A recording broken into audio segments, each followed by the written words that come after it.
You're listening to The Affiliates, a podcast that features stories of entrepreneurs and young leaders who are changing the world for better every single day. My name is Alok Rathore, and I'm a film producer best known for projects such as Choice and The Doorbell. I'm sitting down with leaders to talk about their process, the lessons they've learned, and how to make an impact.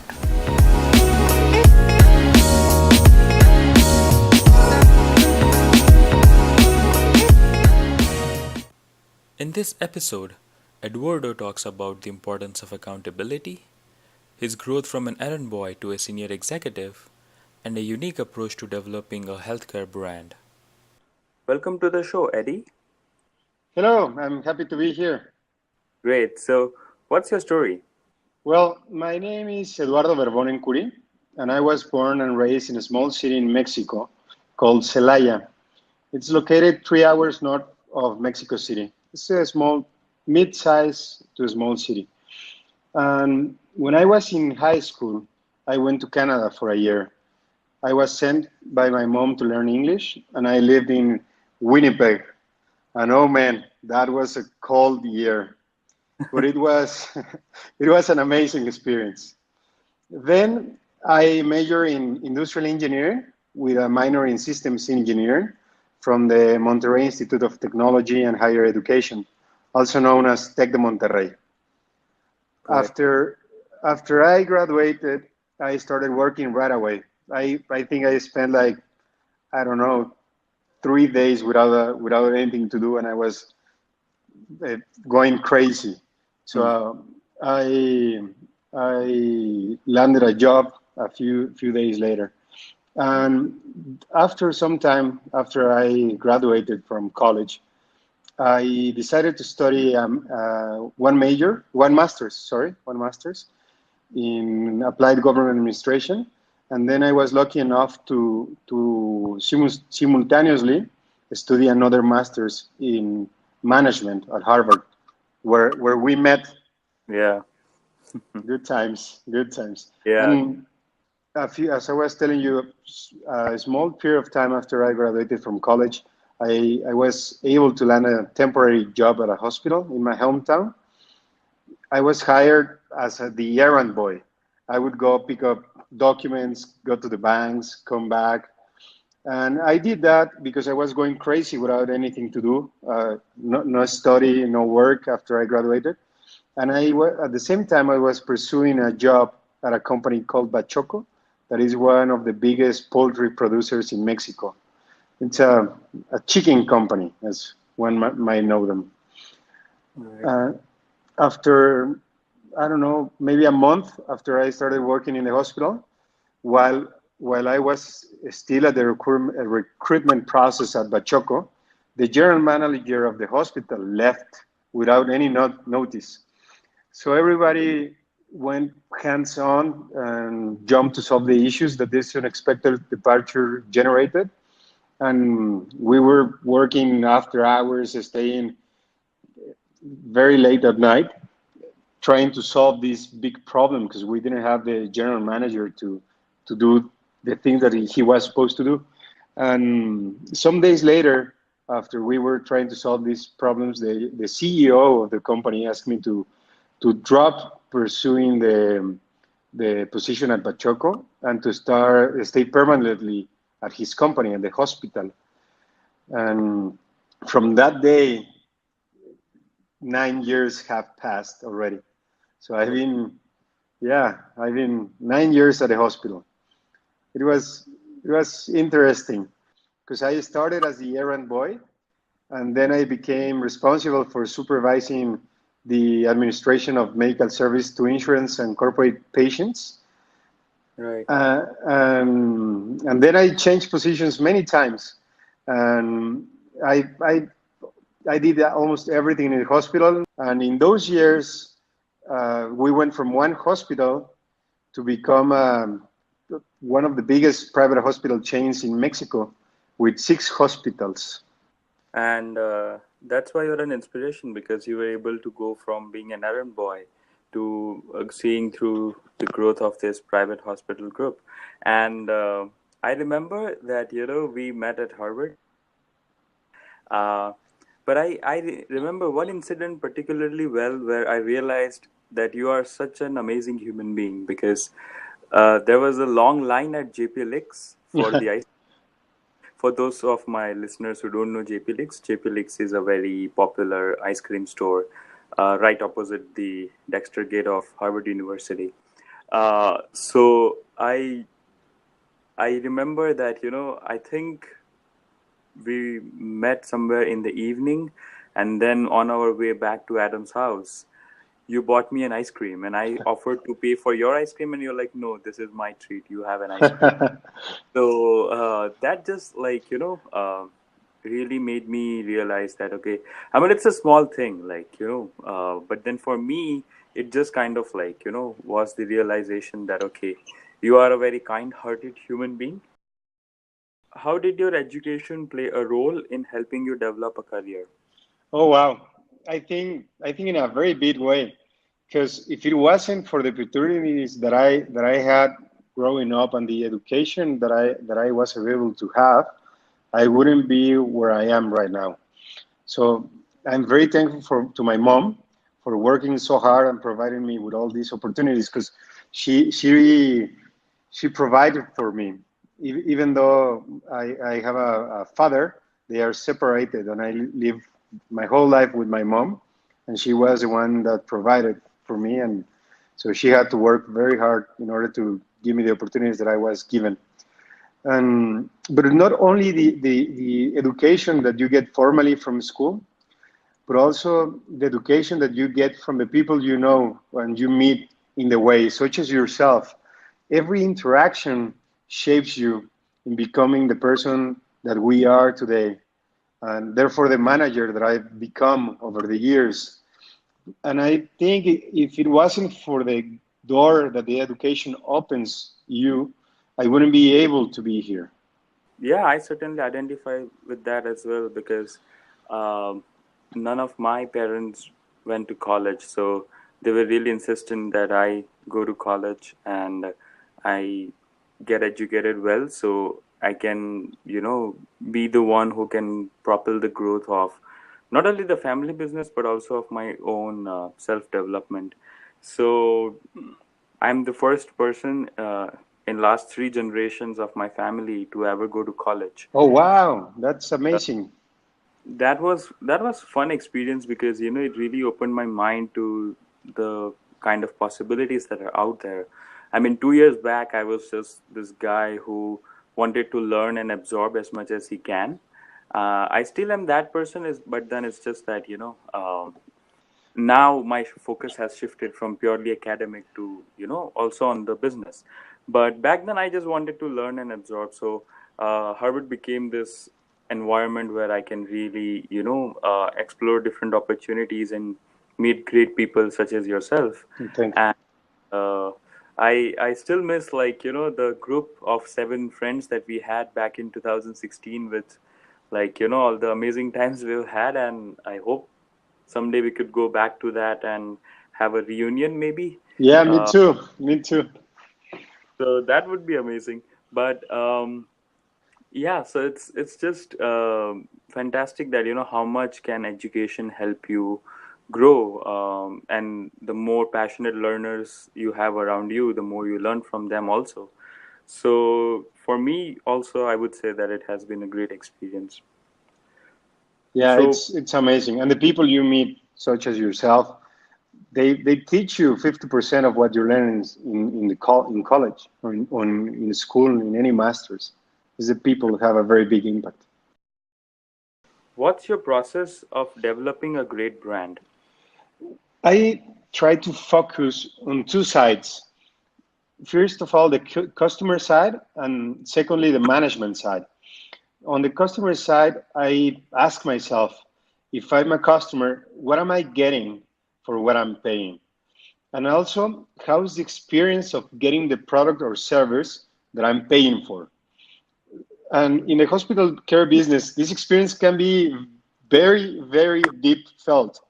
This is not as unboxing a new phone that you say, oh, this looks pretty. It's a product or a service that you're getting at the hospital that touch your life and probably impact your well-being as well. If I'm getting a needle in my body, the nurse must be knowledgeable, but also be kind and warm. So it's a very different experience as the one you get as a customer from a hospital or from somewhere else. And on the management side, once we have a product or a service and we're ready to provide it to our customers, we have to figure out the experience, what I was telling you in the point that I made before, but Yeah. also to train the people on how to give it in order to be the kind and warm service that you want to provide. And in Right. doing so, you have to document the whole process, set up the control systems, the management systems, measure the quality, look for the profitability, and find ways to improve the product or service even further in order to keep an edge and in the market. So those are the two categories that I focus for the brand. You're not only thinking from the customer side in terms of how to give a proper service, but you're also thinking from the management side that how you can adapt those processes to have a maximum impact on customer experience. And I think not many people are able to think in those terms. I mean, I personally thought when I was starting out in my filmmaking business is that, um, I can just make a film and audience will like it. I was not going deep into understanding that okay, what are the themes or what are the ideas or what kind of storytelling people like, and but I think being on the sets and learning from other people who have been successful really taught me about how you can create a story that has that impact on your audience. And it's great that you are aware of this because that in itself becomes like a great motivator, because then you are always looking to improve these factors, and the result of that is that your organization keeps on growing and thriving. So it's great that you are aware of these things, and I hope that you continue to even further improve the experiences for your customers going ahead. Thanks. We hope to do so, and everybody in the organization tries to do the same thing. So it's not only me. We have a culture of trying and of caring Right. that impacts lives. Awesome. That's a great way to go. How has the people around you inspired or influenced you? Oh, wow. Everything you learn, everything you see and you work around and you work with gets gets um, added to the previous knowledge that you have. Right. And I think those people and even more so the closest to you have a way of making permanent permanent marks in your personality and in the knowledge that you have. So in school, maybe you learn around 50% studying and 50% from the interactions with your friends, classmates, and professor. But when you stop studying, like formally, like we never stop learning, but when you stop going to school, that you don't have those interactions with those teachers or those classmates, that percentage, I think, shrinks. And at the end, about 25% of your knowledge comes from the time you spend studying, and the rest, I believe, comes from the interactions you had with others. Yeah. And that is so true because I personally have seen that shift when I made the transition from college to my startup. Because um, when you have when you are taking a certain course at a university, then the parameters are defined in terms of this is when the midterm will be, this is your coursework, this is when the finals will be. So you already know what to expect and how to prepare, so you can come up with a definite plan. When you move to real life, there is no plan, there is no midterm, there is no finals, so you have to adjust according to the situation. And if you're surrounded with people who are uh, good at doing what they do, then you pick up these little things from them, and that overall helps you become a better manager or a better person. And that's so relevant, at least in my case, because I don't come from a filmmaking background. I never went to a film school. I never read any book on filmmaking or anything like that. But because I was on the sets of the films that I produced and I learned from other people and what their roles are, it gave me an understanding that, okay, these are the elements that go into making a good film. And I- once I was able to replicate that, I also became a filmmaker. So it was more learning by doing than learning by books. And I would agree that, 75% of that just becomes the observation and uh, taking takeaways from people who are around you. And then the 25%, of course, because you have to respect the art form or whatever job role you are in, and you have to continuously stay updated, so you keep reading and you keep refining your approach. But yeah, that's certainly the shift that people sometimes don't expect, Yeah. and they get overwhelmed because now they don't have a plan to follow. So they become frustrated or they become demoralized and just give up on the ideas that they're pursuing. But being aware that things change when you move to real life can be the difference between you sustaining in the long term and not sustaining in the long term. I completely agree with you. Completely. Great. So, how would you say is your leadership style different than others? Well, I over the years I had many managers and many bosses, and I've seen a lot of leadership styles. But I think the one that would define me is that I'm a doer and I try to lead by example. I by doing this, what I'm trying to say is I don't see only the numbers and I don't see only the people. I get hands on with them to learn from what they are doing and to figure out a way to improve together. I try to give everyone a voice and encourage them to find better ways to do their work, but always trying to permeate that customer centric vision that in which the patients and their families are our top priority. And that's on the operations area. And in the management team, they know exactly that I expect them to make decisions. Of course, always being careful of never putting the patient or personnel at risk, but take the decisions. And they know that if they take a decision and they screw up, they didn't screw up alone. We screw it up together, and we'll fix it together. Right. That's what I try to tell them. For me, the worst decision is indecision. You have to be there to decide and to try to do the best. And if it doesn't happen, then you fix it. But if you stop and think for too long, you'll miss the opportunity. I get this, like criticism sometimes that, okay, you are the director and you should do it this way and you should do it that way. Why are you involving this guy? Let's say, like the camera person or the writer or the editor into discussing these things. I mean, their job is just to edit or just to shoot the footage. They shouldn't be making these creative decisions along with you. And I would tell them that, okay, because I sort of understand that their role is also a part of a piece of puzzle.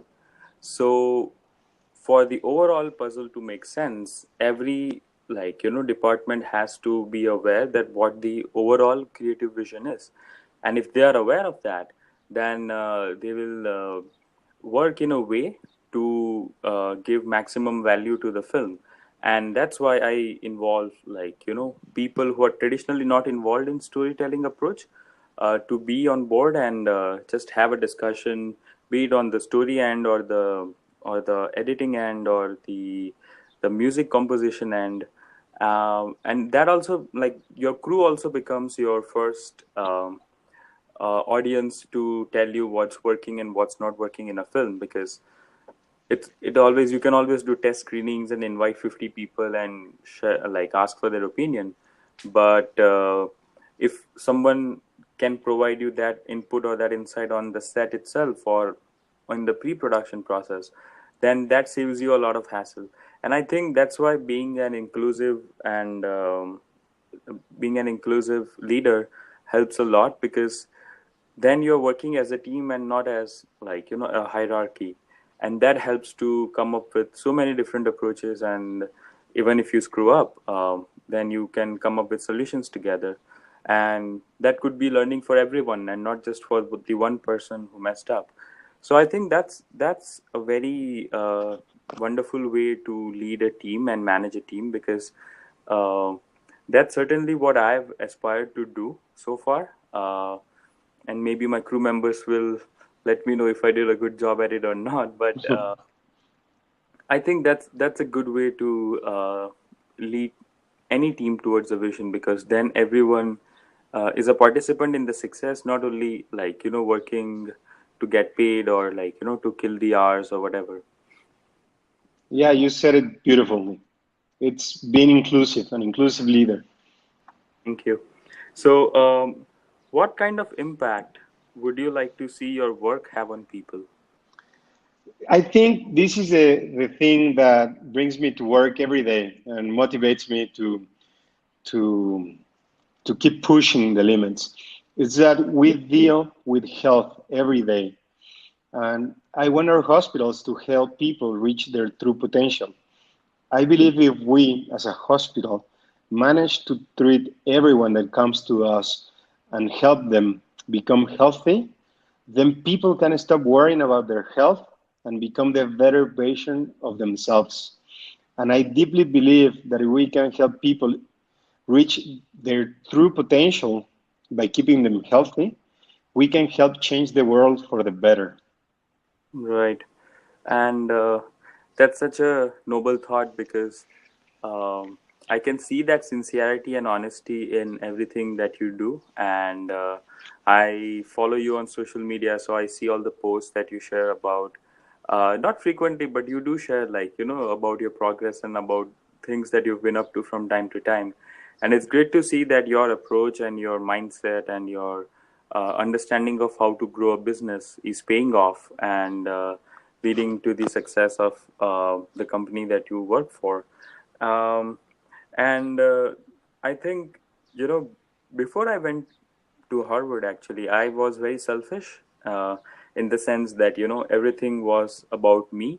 So I didn't care about the community. I didn't care about, like, people around me. The only thing I cared about was, like, how much am I getting paid and what am I doing for it, which is okay. But then, just thinking from that perspective might make you rich and successful, but then it won't really leave behind anything meaningful, that people will continue to build or look up to even after you have gone.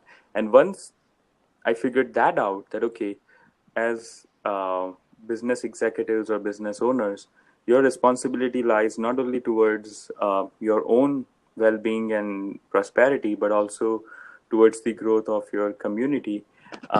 That's when, like, I started taking a lot of initiatives around that idea.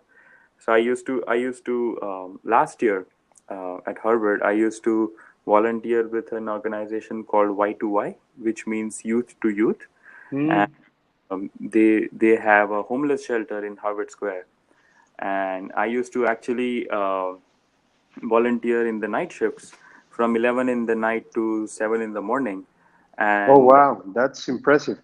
that was, yeah, that was really difficult, because I would get back to Harvard around like 8, have breakfast, have shower, go to sleep, and then, like, wake up at 2 and then leave for class at 3. So that Wow, was a yeah. bit tense experience, but I was happy, because I was able to make that difference in the lives of those homeless people who were at that shelter.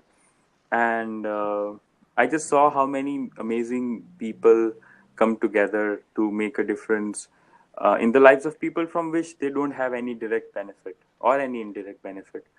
So purely for the growth of people who cannot, you know, from whom they cannot benefit in any way is such a good thing to do. And I was inspired by that. And that's why, in spite of the excruciating night shift, I continued to do that for almost 8 weeks. Oh, Uh, wow. so yeah, that was crazy, but very, very rewarding experience also. So to bring everything to a close, what's next? What are the exciting projects that you're working on, and what can the listeners expect from you going ahead?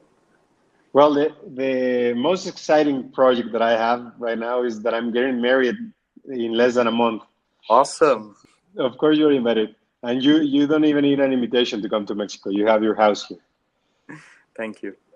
and that has have me makes me really happy, and I'm really excited.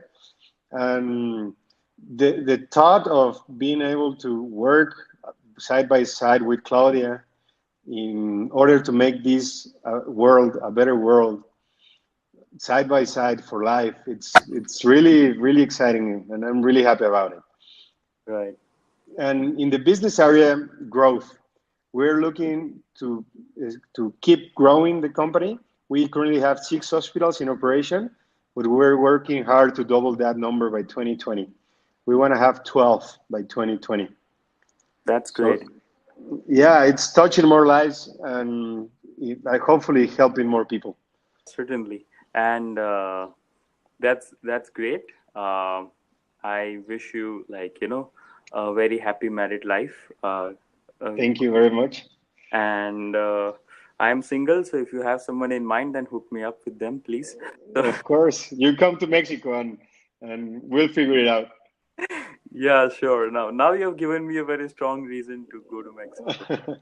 No, just kidding. But yeah, so that's awesome that you have a vision to double the number of hospitals by 2020, and I wish that your endeavors become successful and you are able to touch more people's lives and have a positive impact in their lives. Um, and I agree, that having a partner side by side that you can go on this journey of life and continue to do the positive things is the best thing that anyone could ask for.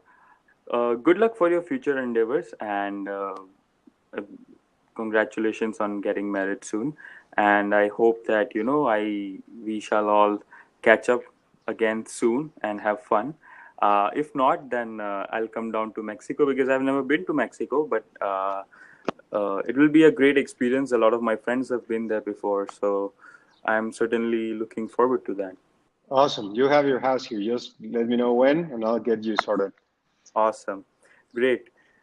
Thank you so much, Eddie. Thank you. I hope you have a great day. Yeah, you too. You've been listening to The Afflatus. If you like what you have heard, do us a favor and share the episode with your network on social media. It helps. If you would like to know more about the show or share your opinion on the episodes, connect with us on facebook.com/unciafilms. That's facebook.com/unciafilms. If you would like to support the crowdfunding campaign of my latest film, The Doorbell, then click on the link mentioned in the description. Even a single dollar helps. Thank you so much for listening to The Afflatus.